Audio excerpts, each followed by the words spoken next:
अगर हम अपने पैसे का एफडी कराते हैं तो मैक्सिमम 7-8%, डेप्ट फंड 5%। जो करेंट सिनेरियो है उसके हिसाब से अगर हम रियल इस्टेट में डालते हैं तो 7-8%। लेकिन अगर हम शेयर मार्केट में इन्वेस्ट करते हैं, only sky is the limit. जी हाँ, आज हम शेयर मार्केट पे बात करेंगे, कैसे इसमें इन्वेस्ट करें, इसमें क्या फ्यूचर है, इसमें हम ट्रेडिंग कैसे करेंगे और भारत में इसका भविष्य क्या है। सबसे पहले शेयर मार्केट होता क्या, हम इसके बारे में जान लें। जिस प्रकार आप सब्जी मंडी में जाते हैं, आपको आलू पसंद है, प्याज लेना है, आलू लेना है, आप दुकानदार से बोलते हैं कि भाई मेरे को 18 रुपये किलो आलू दो। वो बोलता है कि नहीं मैं 20 रुपये किलो दूंगा। तो बायर, आप हो गए बायर और दुकानदार हो गया सेलर। तो बायर सेलर के बीच में जो पैसे को लेकर जो खींचतान होता है, फिर आप 18.5 जाते हो, वो भी कुछ कम आता है। तो फाइनली आप लोग 19 में सौदा डन करते हो, आप 19 रुपये किलो आलू लेकर आते हो। जस्ट लाइक शेयर मार्केट भी एक ऐसा ही प्लेटफॉर्म है। इसमें मंडी का काम करता है बॉम्बे में स्थित नेशनल स्टॉक एक्सचेंज। जिस प्रकार से आप लोकल मार्केट में मंडी के माध्यम से आप आलू, प्याज, सब्जी या फिर आप गेहूँ, चावल का ट्रेडिंग करते हो, उसी तरीके से नेशनल स्टॉक एक्सचेंज के माध्यम से आप शेयर की ट्रेडिंग करते हो। अब सबसे बड़ी बात कि हम शेयर क्यों खरीदें, हम शेयर मार्केट में क्यों जाएं। शेयर मार्केट का कॉन्सेप्ट ही होता है कि शेयर करना। जैसे बड़ी बड़ी कंपनियां हो गई, रिलायंस हो गई, टाटा हो गई, ये सब इंडिया की टॉप कंपनीज हैं। तो अगर आप इसमें इन्वेस्ट करके कुछ शेयर लेते हो तो आप उस कंपनी में बहुत ही छोटे मात्रा में शेयर होल्डर हो जाते हो। एक तरह से उस कंपनी में आपकी हिस्सेदारी हो जाती है। फिर भी बात ये आती है कि हम हिस्सेदारी क्यों लें। जैसे गेहूं कटाता है तो गेहूं, उस समय जब गेहूं का सीज़न होता है तो मोटा मोटी एक अनुमानतः मैं आपको बता रहा हूँ, मान लीजिए 1400 रुपये कुंटल, यानी पर 100 किलो के ऊपर 1400 रुपये किलो गेहूं का रेट है। किसान से जो ट्रेडर होते हैं उन्होंने 1400 रुपये किलो गेहूं को ले लिया। अब उन्होंने क्या किया कि उस गेहूं को स्टॉक करा 2 महीने, 3 महीने, 4 महीने, 5 महीने।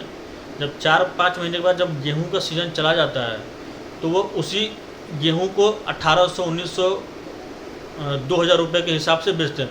यानी कि जो ऑफ मार्केट में जो एक उसका रेट चल रहा होता है।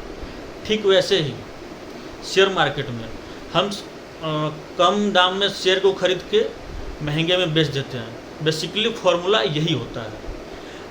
लेकिन शेयर मार्केट गेहूं और चावल की तरह आसान नहीं है। इसके लिए आपको फंडामेंटल समझना होगा, टेक्निकल समझना होगा। टेक्निकल में कैंडल आते हैं, कई तरह के कैंडल स्टिक बनते हैं उसका, और हर कैंडल का एक अलग फार्मूला होता है। वो बनने के पीछे की एक कहानी होती है। फंडामेंटल होता है, बैलेंस शीट होता है, कंपनी का पूरा फंडामेंटल पढ़ना पड़ता है कि कंपनी ने पास्ट में कैसा काम किया है, उस हिसाब से ये फ्यूचर में कैसा काम करेगी। तो बहुत सारी चीज़ें हैं। तो अब वही बात कि हम शेयर मार्केट में ट्रेडिंग क्यों करें। सबसे पहले अभी अप्रैल और महीने का मई चल रहा है, बहुत गर्मी है इस समय, और कोरोना का भी समय है, कोरोना काल भी चल रहा है। तो नॉर्मली लोग नॉनवेज खाना कम करते हैं।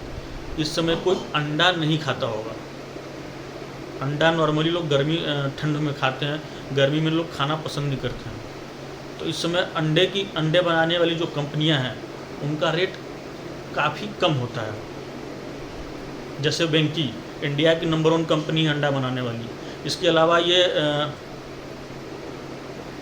पशुओं का चारा भी बनाती है। मुर्गी का दाना हो गया या फिर मछली का दाना बनाती है। तो अगर आप आज वेंकी का आपने शेयर ले लिया और यहाँ मंडी का काम क्या करता है, नेशनल स्टॉक एक्सचेंज बॉम्बे स्थित। आपने 2000-4000 जो भी आपका कैपिटल आपने ले लिया, और अक्टूबर नवंबर का महीना जब ठंड आता है तो आपने उस शेयर को 20%, 30%, 40% जो भी उस समय वो उसका रेट बढ़ा हो आपने बेच दिया। तो ये होता है बेसिकली शेयर मार्केट का ये कॉन्सेप्ट होता है। भारत में सिर्फ 3 या 4% लोग ही शेयर मार्केट में डायरेक्टली या इनडायरेक्टली इन्वेस्ट करते हैं। इसके पीछे वजह है कि इंडिया में शेयर मार्केट को लेकर उस तरह का माहौल अब तक बना नहीं है, लोग अवेयर नहीं है, या लोगों को उस तरह अवेयर करने वाली कोई इंस्टीट्यूट नहीं आई है, या उस तरह का एजुकेशन सिस्टम नहीं है हमारा। जबकि यूएस अमेरिका में 40% लोग, 40 से 50% लोग शेयर मार्केट में काम करते हैं। ठीक है, अब आगे चलते हैं। शेयर मार्केट की जब भी बात आती है लोग डर जाते हैं, उन्हें लगता है कि बहुत रिस्क है। हाँ भाई, रिस्क तो है। आप कुकर में आप दाल भी बनाते हो, रिस्क है। आप बिना जाने ड्राइवर सीट पे गाड़ी चलाते हो तो उसमें भी रिस्क है। तो बिना किसी जानकारी के आप किसी भी फील्ड में जाओगे तो भैया रिस्क तो है। उसके लिए आपको सीखना पड़ेगा, 4 महीने 5 महीने मेहनत करना पड़ेगा। अगर आप कर लिए तो रिस्क नहीं है। कैलकुलेटेड रिस्क रहता है, फिर भी कैलकुलेटेड रिस्क रहता है। उसके पीछे आपको फंडामेंटल पढ़ना पड़ेगा, टेक्निकल पढ़ना पड़ेगा। अब हम आते हैं आगे, निवेश का जरिया कैसे। मंडी में तो हम चले गए, हम किसान हैं, मंडी में चले गए, हम अपना माल लेकर चले गए, वहाँ हमने आढ़तियों को बेच दिया। तो यहाँ हम निवेश कैसे करें। सबसे पहले हमें अपने अकाउंट के, सेविंग अकाउंट के बारे में सुना होगा, जहाँ हम अपने पैसे को सेव करते हैं। दूसरा तरीका होता है, शेयर मार्केट में इन्वेस्ट करने के लिए आपके पास डीमेट अकाउंट होना चाहिए ही चाहिए। आपके पास डीमेट अकाउंट जरूर होना चाहिए। डीमेट अकाउंट के माध्यम से आप शेयर मार्केट में बाइंग करते हो, सेलिंग करते हो। अब बात आता है कि सबसे बड़ी बात यह है कि ट्रेडिंग भी कई प्रकार की होती है। पहला इंट्राडे, यानी कि आपने आज खरीदा आज बेचा। दूसरा स्विंग ट्रेडिंग, यानी कि आपने आज खरीदा, 10 दिन 12 दिन 13 दिन के अंदर अपना मुनाफा वसूली करके हटा दिया। और तीसरा होता है लॉन्ग टर्म इन्वेस्टमेंट, यानी कि आप शेयर को लंबे समय के लिए, लंबे अवधि के लिए खरीदते हो। जैसे कुछ मल्टीबैगर कंपनियां होती है, उनको लोग लंबे समय के लिए खरीदते हैं ताकि वो 6 साल 7 साल बाद वो 20 गुना 25 गुना तक रिटर्न देती है। इंट्राडे की बात करते हैं। इंट्राडे का मतलब होता है कि आपने सुबह सौदा खरीदा, शाम तक बेच दिया। इसको हम एग्जाम्पल के तौर पे लेते हैं। मान लीजिए सुबह मैंने कोई शेयर 16 रुपये का खरीदा, दोपहर या शाम आते आते वो 17 रुपये 17.5 रुपये हो गया। मैंने उस शेयर को अपना मुनाफा पर शेयर 1 रुपये मुझे मुनाफा मिला, मैंने उसको बेच दिया। दूसरा है स्विंग ट्रेडिंग। मैंने 100 रुपये का शेयर लिया, 15 दिन के अंदर उसका भाव 110 से 115 रुपये आ गया। मैंने अपना मुनाफा लिया, 115 रुपये में निकल गया। तीसरा होता है लॉन्ग टर्म इन्वेस्टमेंट। इसमें आप कोई भी शेयर लंबे अवधि के लिए लेते हो, और लंबे अवधि के लिए वो शेयर लिए जाते हैं जो डिविडेंड देती हो। डिविडेंड यानी कि मुनाफांश। हर कंपनी जब वो कुछ साल के अंत में अपने लाभांश का कुछ परसेंट अपने शेयर होल्डरों को देती है, जिसे हम डिविडेंड कहते हैं। तो डिविडेंड के लिए हमें वैसे शेयर खरीदने चाहिए जिसे हम लंबा रख सकें, लंबे अवधि तक के लिए रख सकें। तो मुझे उम्मीद है कि मैंने आपको बहुत ही साधारण भाषा में शेयर मार्केट के बारे में समझा दिया है। शेयर मार्केट की मैं बात इसलिए करता हूँ कि मैं बहुत करीब से जुड़ा हुआ हूँ और मैं इसमें पर्सनली मैं शेयर मार्केट में ट्रेडिंग करता हूँ। और एज ए यूथ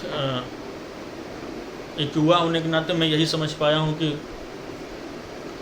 हमारा देश में जिस तरह से मैथ पढ़ाया जाता है, साइंस पढ़ाया जाता है, उसी तरह से कहीं ना कहीं शेयर मार्केट की पढ़ाई को नेसेसरी कर देना चाहिए।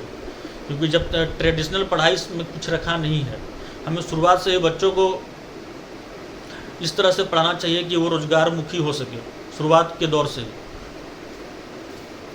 तो शेयर मार्केट के बारे में जितना मुझे समझाना था, जितना मैंने अब तक जाना था, मैंने आपको बताया। और मैं यही कहूँगा कि आप अगर लॉकडाउन का मौसम है, सब घर पे ही बैठे हैं, आप शेयर मार्केट की नॉलेज ज़रूर ले लो। क्योंकि मैंने जैसा बताया सिर्फ 3 से 4% लोग ही इंडिया में भी शेयर मार्केट में जुड़े हुए हैं नॉलेज के अभाव में, कोई उन्हें बताने वाला नहीं है। और पिछले 1 साल से पिछले लॉकडाउन से लेकर अब तक कुछ संख्याएं बढ़ी हैं, लोग इंटरेस्ट ले रहे हैं। क्योंकि सारे काम धाम जितने भी थे सबके बंद पड़ गए थे कई महीनों के लिए, तो लोग घर में बैठे बैठे शेयर मार्केट में लोगों ने अकाउंट खुलाया, लोगों ने ट्रेडिंग करा। तो आप शेयर मार्केट में ज़रूर इन्वेस्ट करें। और आपको ये वीडियो अच्छा लगा हो तो लाइक शेयर कमेंट ज़रूर कर दीजिएगा, ताकि इस प्रकार के और भी जितनी वीडियो मैं बनाऊँ आप तक पहुँच सके।